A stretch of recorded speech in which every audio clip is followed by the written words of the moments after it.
At a time when trust, respect, and financial return are hard to come by on Wall Street, one man continues to break the mold. Hi, how are you? A $1,000 investment with Warren Buffett 50 years ago would give you over a $25 million return today. And at a time when the Treasury and the top firm on Wall Street turned to him for advice, we asked what advice he could give to all of us. What are the three things that the average American can take away? If it's too good to be true, it usually is. Always look at how much the other guy is making when he's trying to sell you something, and stay away from leverage. Nobody ever goes broke that doesn't owe money. A long, long time ago, a friend of mine said to me about leverage, he said, you know, if you're smart, you don't need it, and if you're dumb, you've got no business using it.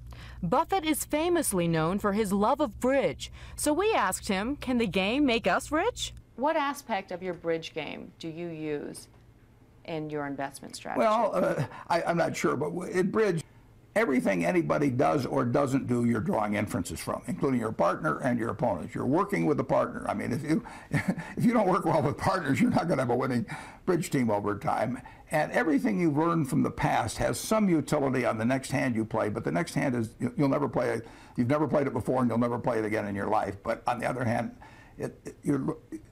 the problems you've solved in the past are useful in solving the problems there, and you have to keep paying attention all the time. I mean, you can't coast.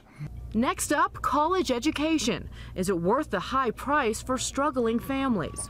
With regards to, again, the current economic times and strides that families are going through, do you think that it's as important for the American family to put their child through college and higher learning at this time? It depends on the person, but generally speaking, investing in yourself is the best thing you can do. Anything that improves your own talents. So nobody can take it away from you. They can run up huge deficits, and the dollar can become worth far less.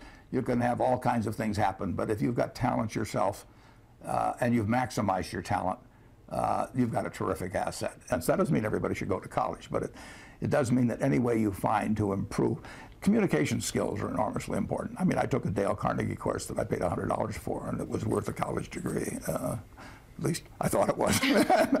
Maybe this interview will convince people otherwise. No, not at all. And while he'd be forced to deduct less from his charitable donations, the world's largest philanthropist is also breaking ranks with many of his fellow billionaires by supporting the president's stance on raising taxes. We need more taxes, too. If people are deterred from making a contribution because they only get a 28% deduction rather than a 35%, when they've had their capital gains only taxed at 15% against a much higher rate in the past, I would say that, you know, you're going to hear from people who say they're going to withdraw giving billions, who in the past have probably given $12.86 or something of the sort.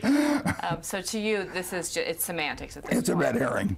For Good Morning America, Bianca Goladriga, Sun Valley, Idaho.